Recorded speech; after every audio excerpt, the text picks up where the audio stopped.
Hello दोस्तों, एक बार फिर से आप सभी का स्वागत है आपके अपने YouTube channel right way institute में। जैसे कि बेटा अभी हमारे लैंग्वेज के बाद में हम लोग ने देख लिया कि हमारे जो मैथ्स 1 के पेपर क्या था, तो मैथ्स 1 का पेपर में जैसा बताया गया तो उस हिसाब से आप लोग ने स्ट्रेटेजी का प्लान किया और काफ़ी बच्चों का फीडबैक आया कि सर पेपर बहुत अच्छा गया। और हम लोग ने मैथ्स 2 के भी वीडियोस बना के डाल दिए थे जिसके हिसाब से आपके बोर्ड एग्जाम में क्वेश्चन पेपर दिखे। तो काफ़ी बच्चों का डिमांड आने लगा, सर साइंस 1 एंड साइंस 2 के लिए सर सबसे ज़्यादा टफेस्ट हम लोग को साइंस 1 का पेपर लगता है। तो सर उसके लिए हमारे लिए कुछ ऐसा प्लान करिए कि जिसकी वजह से हमारा बोर्ड के एग्जाम में 35+ आने के लिए एकदम इजीली मौका मिल जाए। तो बेटा मैं बताना चाहता हूँ कि मैं ये जो वीडियो बनाने वाला हूँ आप लोग इसको अपने टेक्स्ट बुक के हिसाब से मार्क कर लो, और जिसका कुछ भी नहीं पढ़ के हुआ बेटा इसको अच्छी तरीके से मार्क करो। एक बार समझ के पढ़ो, रट्टा मारने की जरूरत नहीं है, उसको हर चीज़ों को समझोगे तो आराम से आपका यही जो क्वेश्चन दे रहा है इसी से रिलेटेड आपके बोर्ड एग्जाम में दिखने वाले। तो बेटा आप लोग वीडियो में पूरा बने रहिए। चलो देख लेते हैं अभी हमारे साइंस 1 के लिए क्या क्या इंपॉर्टेंट क्वेश्चन रहेगा। सबसे पहला मैं बताना चाहता हूँ आप लोगों को साइंस 1 में आप लोगों को 10 को चैप्टर से चैप्टर 1 से लेकर चैप्टर 10 तक का। तो सबसे पहले आप लोग देख लीजिएगा चैप्टर 1 में क्या क्या इंपॉर्टेंट क्वेश्चन आएंगे। तो आप लोगों के लिए चैप्टर 1 में सबसे पहले आप लोगों को ग्रेविटेशन का आप लोगों को डेफिनेशन पढ़ के जाने का है, इसका डिफाइन पूछा जाता है एग्जाम में। तो ग्रेविटेशन का डिफाइन पढ़ लेना बेटा। उसके बाद में एक क्वेश्चन आप लोगों का फोर्स एंड मोशन के ऊपर भी आप लोग एक बार डेफिनेशन इसका डिफाइन करके जाना। उसके बाद में फोर्स एंड मोशन के सेंट्रीपिटल फोर्स के ऊपर डेफिनेशन करके जाना, सेंट्रीपिटल फोर्स के ऊपर डेफिनेशन पूछना आप लोग। एक क्वेश्चन आप लोगों का जो 3 मार्क के लिए नहीं तो 4 मार्क के लिए पूछा जाता है, केपलर का लॉ बेटा जरूर करके जाओ, ये बहुत बार बोर्ड के एग्जाम में पूछा जा चुका है। देन आप लोग केपलर के लॉ के लिए आपको बताना चाहते हो, जो तीनों लॉ का ब्लैक लाइन दिख रहा है वो ब्लैक बोल्डेड लाइन भी आप लोग लिख के आओगे तो आपको, और उसके बाद में आप लोग ये डायग्राम जरूर बना देना। ये डायग्राम बना के और ब्लैक लाइन भी लिखोगे तीनों लॉ के, आपको पूरे फुल मार्क्स मिल जाएंगे। न्यूटन का यूनिवर्सल लॉ ऑफ ग्रेविटेशन, इसको बस थोड़ा सा पढ़ लेना, मतलब क्या होता है न्यूटन लॉ क्या बोला जाता है, और इसके फॉर्मूलाज देख लेना न्यूटन लॉ के। बस सर्कुलर मोशन क्या रहता है इसके ऊपर डिफाइन पूछा जाता है एग्जाम में।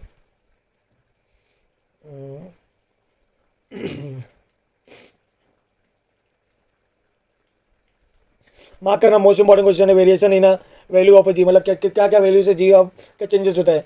तो मानिए आप लोगों को 3 वैल्यूज देखे रखा चेंजेस का, वो तीनों चेंजेस याद कर लो बेटा, एग्जाम में काफ़ी बार पूछा जा चुका है। ये होने के बाद में सबसे ज़्यादा इंपॉर्टेंट मोस्ट इंपॉर्टेंट क्वेश्चन है जो काफ़ी बार एग्जाम में पूछा गया है, मास और वेट के ऊपर डिफरेंस बिटवीन बताने के लिए। तो इसका डिफरेंस भी पढ़ लेना आप लोग।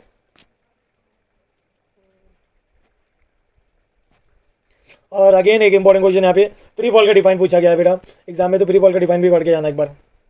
And last one is last one is escape velocity.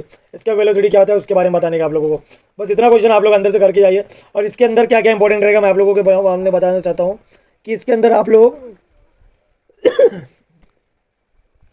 Question number C कर लेना। ये चैप्टर के अंदर आप लोग को सबसे ज़्यादा इंपॉर्टेंट क्वेश्चन है क्वेश्चन नंबर 3, जो जी का वैल्यू 0 रहेगा क्या अर्थ ग्रेविटेशनल पे, वो बताना है। क्वेश्चन नंबर 3 करके जाओ अच्छे से। तो बेटा ये जो हो गया तुम्हारा चैप्टर 1 के क्या क्या इंपॉर्टेंट क्वेश्चन नहीं। चलो बेटा अभी हम लोग सेकंड चैप्टर पे आ जाते हैं। सेकंड चैप्टर के लिए आप लोगों को क्या क्या इंपॉर्टेंट है देख लेते हैं। तो सबसे पहले आप लोगों को बताना चाहता हूँ, पहला जो सेकंड चैप्टर में डोबर एंड ट्राइब्स, ये 3 मार्क के लिए आपको पूछा जाता है। तो डोबर एंड के क्या क्या रूल्स थे उसके बारे में आपको एक्सप्लेन करना पड़ेगा। उसके बाद में आप लोगों को अगेन एक इंपॉर्टेंट है न्यूलैंड लॉ ऑफ ऑक्टेव, ये भी एक बार पढ़ के आना बेटा। उसके बाद में आप लोग इधर पे आ जाओ, मॉडर्न पीरियोडिक टेबल्स आपको दिख रहा है ये वाला क्वेश्चन, मॉडर्न पीरियोडिक टेबल्स के वो रूल्स पूछे जाएंगे, ये वाला एक बार करके जाओ।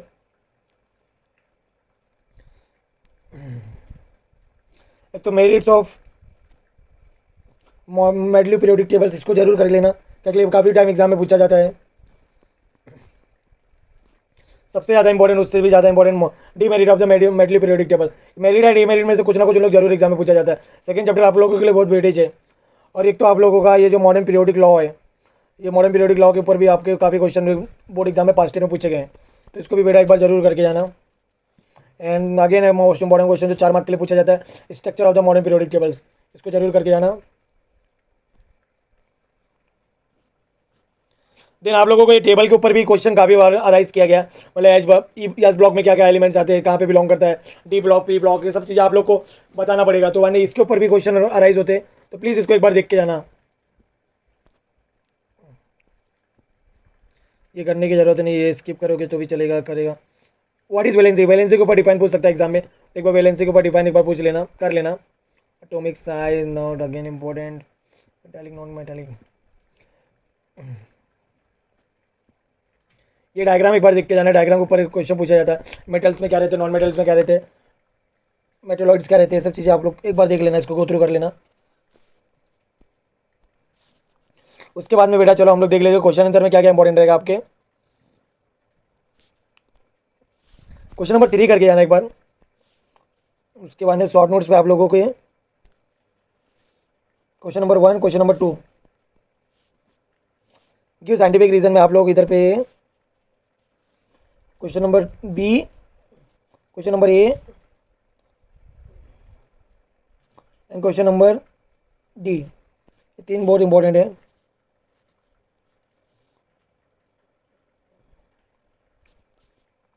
कभी कभार 4-4 मार्क के लिए ये सब पूछा जाता है, तो बेटा एक बार इसको भी कर लेना। क्वेश्चन नंबर 8,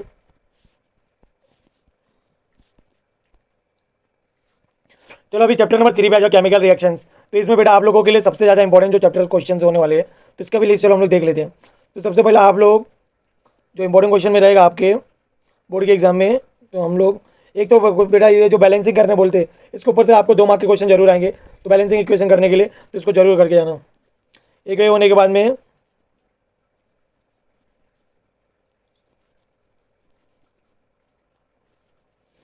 मैं आप लोगों को बताना चाहता हूँ कि ये डीकम्पोजिशन कॉम्बिनेशन रिएक्शन क्या रहता है, इसके डिफाइन पूछे जाते हैं। Combination types of the chemical reaction में तो पूछेंगे, तो आपको पूरे टाइप्स लिखना पड़ेगा, नहीं तो स्पेसिफिक लोग भी डिफाइन पूछ सकते हैं। कॉम्बिनेशन रिएक्शन क्या रहता है,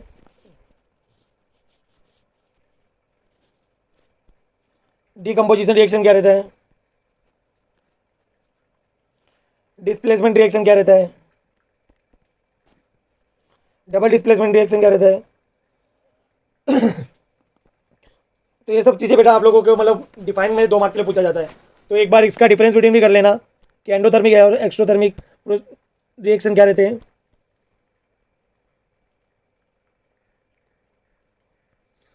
उसके बाद में मार्क करना बेटा, ये आपके 4 मार्क के लिए क्वेश्चन में पूछा जाता है। What are the factor affecting the chemical reactions, ये अंदर के क्वेश्चन है जो आप लोगों के टेक्स्ट बुक में नहीं दिया गया है। और एक बार आप लोग ये इसका भी डेफिनेशन जरूर पढ़ के जाना। What is a catalyst, catalyst के ऊपर डेफिनेशन देखो डिफाइन यहाँ पे दिया गया है। इसका अगर केमिकल रिएक्शन याद रहेगा तो ये भी याद कर लेना। उसके बाद में बेटा रेडॉक्स रिएक्शन के ऊपर ये क्वेश्चन है, ऑक्सीडेशन रिएक्शन जो बता के रखा गया, ये वाला क्वेश्चन भी एक बार जरूर करके जाना। उसके बाद में आप लोगों को ये सब करने की ज़रूरत नहीं है। कोरोजन के ऊपर आप लोगों को 2-3 बार एग्जाम में वो पूछा गया, डिफाइन पूछा गया, तो कोरोजन के ऊपर डिफाइन पढ़ लेना। अगेन एक इंपॉर्टेंट डेफिनेशन है जो बोला जाता है कि what is a rancidity, rancidity के ऊपर डिफाइन पूछा जाता है बेटा बहुत बार एग्जाम में। तो आप लोगों को यहाँ से लेके यहाँ तक बस लिखना है, तो रेंसिडिटी का डिफाइन यहाँ पे दिया गया है। तो अभी हम लोग देख लेते हैं क्या क्या इंपॉर्टेंट क्वेश्चन रहेगा। तो इसमें मैं सबसे पहला बताना चाहता हूँ, इसमें सबसे ज़्यादा most important question question number 5 रहता है, जो आपको बताया रहेगा कि एग्जाम में कि इसके ऊपर एक्टिविटी बेस पे भी पूछा जाएगा, रस्टिंग क्या रहता है, ऑक्सीडेशन क्या रहता है, केमिकल के इक्वेशन पूछे जाएंगे। तो बेस्ड ऑन द डायग्राम भी पूछ सकते हैं, तो आपको डायरेक्टली क्वेश्चन भी पूछ सकते हैं। तो आप लोग इसको अच्छी तरीके से करके जाना बेटा, क्योंकि ये बहुत ज़्यादा इंपॉर्टेंट है। चलो बेटा अभी हम लोग देख लेंगे इसके अंदर क्या क्या इंपॉर्टेंट क्वेश्चन आएगा। तो सबसे पहले आप लोगों को क्वेश्चन नंबर 2 में क्वेश्चन नंबर 1 करके आने का बहुत अच्छी तरीके से, क्योंकि इसके ऊपर एग्जाम्पल पूछे जाते हैं। एंड क्वेश्चन नंबर सी, मतलब क्वेश्चन नंबर ए और क्वेश्चन नंबर सी बहुत इंपॉर्टेंट है। तो यहाँ पे अभी हम लोग आगे का देख लेते हैं। ये जो अभी आप लोग ने यहाँ पे मैंने वो पहले बता के रखा था, ये सब कंसेप्ट डिफाइन में पूछा जाता है, तो आप लोग इसको पढ़े रहोगे ऑप्शन। तो इसमें आप लोग चारों मैंने बता के रखा था, एक बार कर लेना। और इसमें सबसे ज़्यादा इंपॉर्टेंट है गिव साइंटिफिक रीजन में question number 1, question number 2 and question number 3, मतलब ए बी डी, ये तीनों कर लेना बेटा। वो लोग कभी कभार 1 मार्क के लिए क्वेश्चन इसमें से पूछे जाते हैं कि मतलब ऑक्सीडेशन हो रहा है, रिडक्शन हो रहा है। मैंने पहले बोला था बैलेंसिंग करने के लिए लोग एक क्वेश्चन जरूर देते। तो अपने को एक तो ये बताना पड़ेगा कि जो दिया गया ये इक्वेशन है वो एंडोथर्मिक है कि एक्सोथर्मिक है, जहाँ पे हीट जनरेट हो रहा है कि हीट ऑब्जर्व हो रहा है, उसके बेस पे। चलो चैप्टर नंबर 4 पे इफेक्ट ऑफ इलेक्ट्रिक करंट पे आ जाते हैं। तो इसके अंदर बेटा आप लोगों को क्या करना है, तो मैं आप लोगों को सामने लेके आ गया क्वेश्चन। तो सबसे पहले आप लोग ध्यान दीजिएगा, एक तो आप लोग मार्क करो कि ये जो बल्ब है, बल्ब का स्ट्रक्चर याद कर लो कि कौन सी जगह पे क्या क्या रहता है, इसका मतलब मॉडलिंग करने के लिए पूछेगा। मीन्स आप लोगों को डायग्राम दे रहेगा, इसका नेमिंग करने के लिए पूछ सकते हैं वाला क्वेश्चन में। एक तो वो करके जाना बल्ब के बारे में। अगेन तो आप लोगों के लिए जो इंपॉर्टेंट रहने वाला है magnetic effect of electric current, ये रहने दो, तो आपका ये भी रहने दीजिए। एक तो ये कर लेना राइट हैंड थंब रूल, इसके ऊपर बोलेगा कि थंब रूल के बारे में इसका रूल्स लिख के बताना पड़ेगा, और कौन कौन सा नेमिंग में क्या क्या चीज़ें रहती है उसे बताना पड़ेगा आप लोगों को।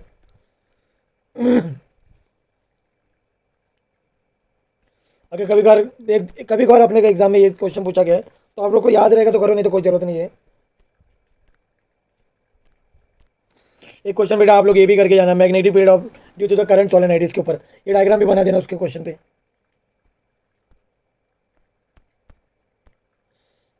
उसके बाद में बेटा आप लोगों के लिए फ्लेमिंग लेफ्ट हैंड रूल्स का जो क्वेश्चन है ये वाला, ये भी जरूर करके जाना, एग्जाम में पूछे जाते हैं। और आप लोगों के ये वाले चैप्टर में बहुत ज़्यादा इंपॉर्टेंट क्वेश्चन रहते हैं, जैसे इलेक्ट्रिक मोटर क्या होता है, उसका डायग्राम बनाओ और उसको एक्सप्लेन करो, तो ये वाले क्वेश्चन भी पूछे गए हैं। उसके बाद में आप चलो अभी हम लोग देखते हैं क्या क्या इंपॉर्टेंट रहेगा। एक तो ग्लैनोमीटर कर लेना।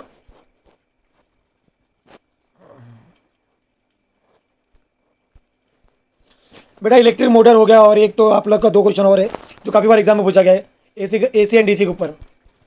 तो आप लोग ये दोनों क्वेश्चन भी जरूर करके आना, इसका स्ट्रक्चर, इसका वर्किंग और कैसा किया जाता है, ये सब चीज़ें भी क्वेश्चन बार बार एग्जाम में पूछे जाते हैं।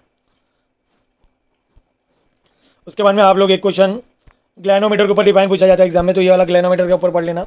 और आप लोगों के लिए फ्लेमिंग का राइट हैंड रूल भी करके जाइए बेटा।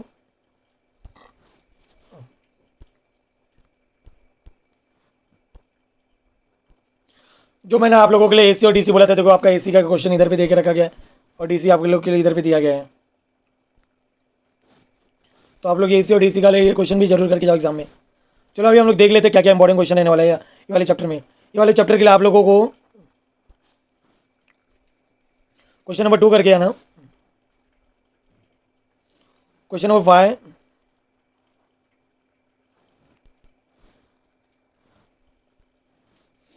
गिव साइंटिफिक रीजन में question number 1,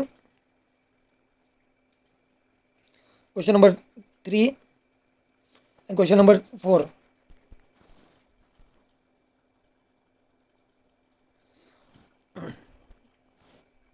question number 10 and question number 9। एक क्वेश्चन नंबर 11 भी कर लेना कि मतलब ये identify the figures and explain there uses, ये वाला भी क्वेश्चन आपके एग्जाम में पूछने के चांसेस है।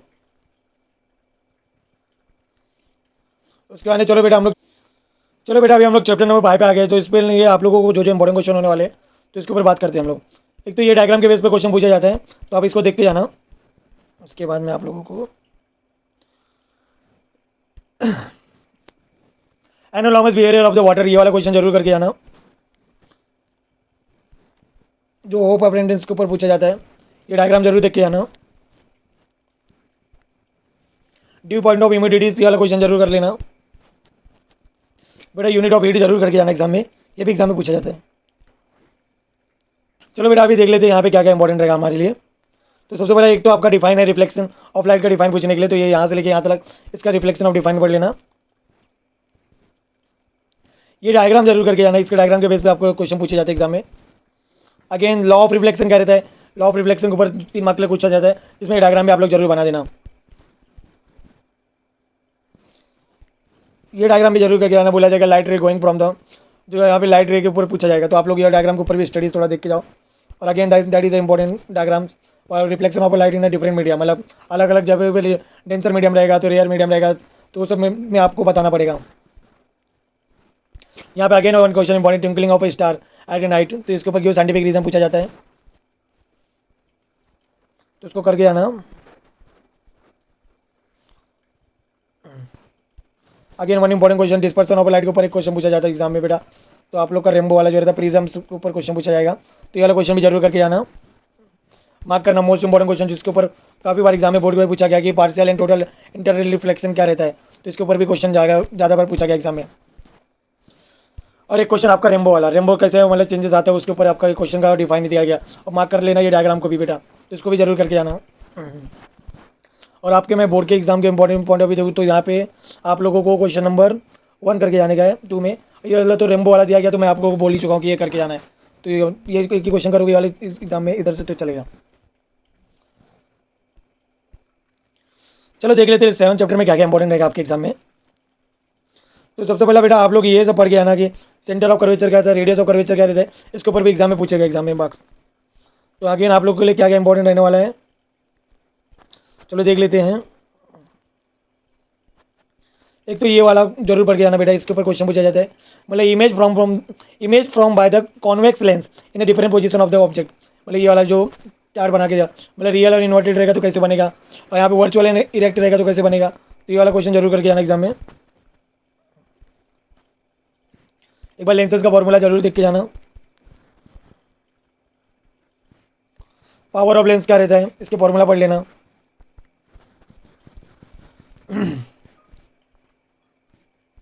एक बार बेटा ह्यूमन आइज क्या रहता है, इसके वर्किंग क्या रहता है जरूर देख के जाना, जो डायग्राम है आपका।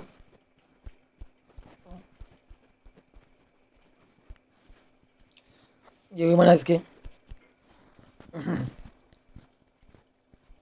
मार्क करना। मोस्ट इंपॉर्टेंट क्वेश्चन है कि मायोपिया क्या रहता है, हाइपर मायोपिया, हाइप्रो मेट्रोपिया क्या रहता है, या तो नियर साइटनेस और फार साइटनेस भी बोला जाता है। तो इसके ऊपर भी आप लोग जरूर करके आना, ये डायग्राम देख के जाना। ये क्वेश्चन बहुत ज़्यादा वेटेज है बेटा, इसमें से एग्जाम में बहुत ज़्यादा क्वेश्चन पूछे जाते हैं, तो आपको अच्छे से ध्यान देना पड़ेगा। एक तो क्वेश्चन ये भी इंपॉर्टेंट है, मार्क करना कि प्लीज बायोपिया क्या रहता है।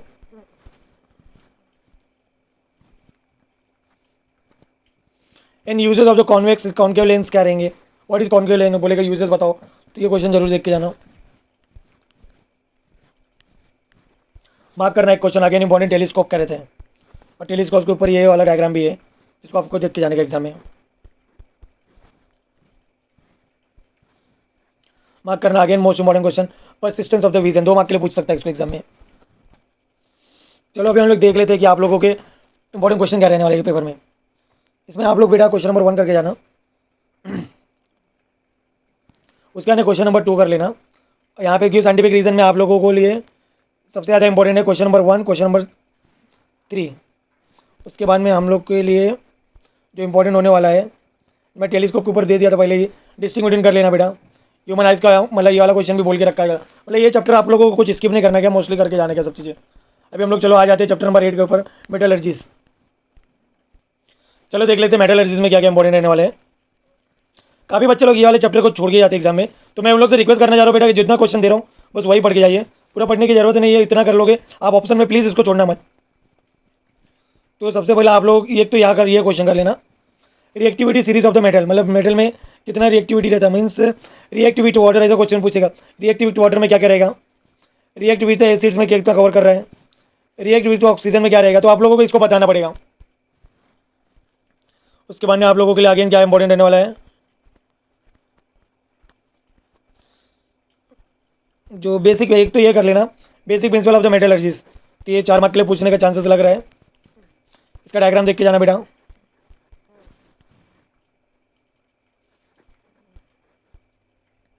डायग्राम के साथ में आप लोग एक तो मैग्नेटिक सेपरेशन मेथड क्या रहता है, फोर्स फ्लोटेशन मेथड क्या रहता है, ये भी आपको पूछने का चांसेस है, तो 3 मार्क के लिए आप पूछ सकते हैं आपके एग्जाम में।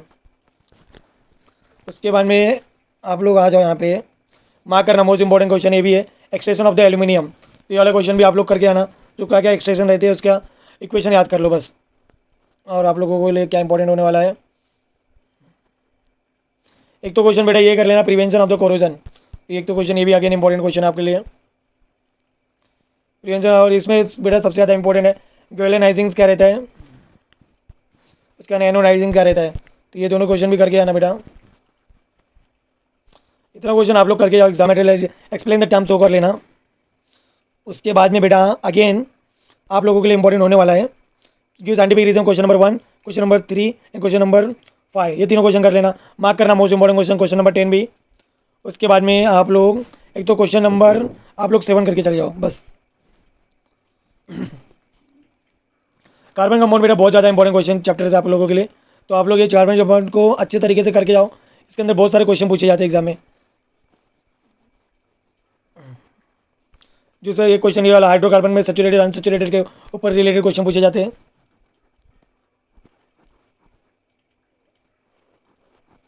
अगेन आप लोगों को एक क्वेश्चन ये रहेगा आपके एग्जाम में, सैचुरेटेड हाइड्रोकार्बन अनसैचुरेटेड हाइड्रोकार्बन में स्टेट चेन क्या रहेगा, ब्रांचेड चेन क्या रहेगा, ये वाला क्वेश्चन कर लेना। कभी कभार उन लोग होमोलोगस सीरीज के ऊपर पूछ लेते हैं एग्जाम में, तो इसको एक बार करके देख के जाना बेटा।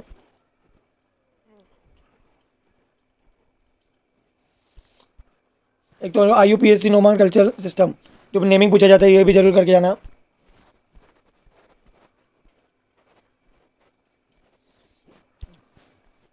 आपके ऊपर या सैचुरेटेड फॉर्मूला दे रहा है, IUPAC नंबर पूछा जाएगा, IUPAC नेम पूछा जाएगा, तो ये वाला क्वेश्चन भी जरूर करके जाओ एग्जाम में। एंड बेटा इधर पे आप लोगों के लिए सबसे ज़्यादा इंपॉर्टेंट क्वेश्चन है जो तुम्हारा question number 5, question number 6, question number 7, ये तीनों क्वेश्चन करके आने का। एंड क्वेश्चन नंबर 8 में आप लोगों के लिए इंपॉर्टेंट जो क्वेश्चन जो होने वाला है, क्वेश्चन नंबर ACENG, ये क्वेश्चन सब करके आना, ये सब एग्जाम में दिखने वाले आपके। और लास्ट वन को चैप्टर पे आ जाते हैं स्पेस मिशन। स्पेस मिशन में बेटा आप लोगों के लिए जो इंपॉर्टेंट क्वेश्चन बनने वाला है, तो सबसे पहला एक तो आर्टिफिशियल सैटेलाइट क्या रहता है उसके बारे में पूछते हैं एग्जाम में। उसके बाद में एक क्वेश्चन ये भी एग्जाम में बहुत पूछ सकते हैं कि orbits of the artificial satellite क्या रहते हैं, जो ये डायग्राम के बेस पे रहेगा, तो उसको कर लेना बेटा। जिसमें पूछेगा कि हाई अर्थ ऑर्बिट क्या रहेगा, मीडियम अर्थ क्या रहेगा, लो अर्थ क्या रहेगा, तो इसको देख लेना एक बार। Again orbits of the satellites की इसको डायग्राम को जान के रखना। And last one most important, ये तुम्हारा सैटेलाइट का कैसे लॉन्च किया जाता है, तो ये क्वेश्चन ये डायग्राम के इस तरह के ऊपर भी एग्जाम में पूछा जाता है एग्जाम में।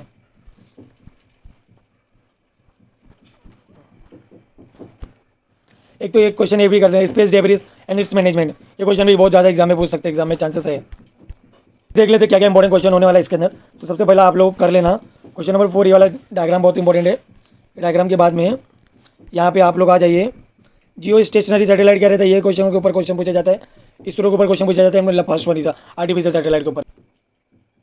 वीडियो थोड़ा बड़ा बन गया, इसके लिए मैं थोड़ा सा आप लोगों के लिए सॉरी बोलना चाहता हूँ, बट आप लोगों के लिए बहुत इंपॉर्टेंट है ये जो भी हमारा वीडियोस है 20-25 मिनट का वीडियो आप लोगों को देखना पड़ेगा, जिसकी वजह से आपके काफ़ी हेल्प होने वाले एग्जाम में। तो बेटा आप लोग को ये वीडियो कैसा लगा रहेगा, अपना लाइक्स और कमेंट जरूर भेजना, और कुछ एनी क्वेरीज रहेगा रिगार्डिंग जो वीडियोस प्लीज़ कमेंट में जरूर बताना है, और अपने दोस्तों के साथ में भी ये वीडियो को ज़्यादा से ज़्यादा शेयर करो, जिसको उनको भी हेल्प मिलेगी। चलो बेटा, wish you all the best all of you.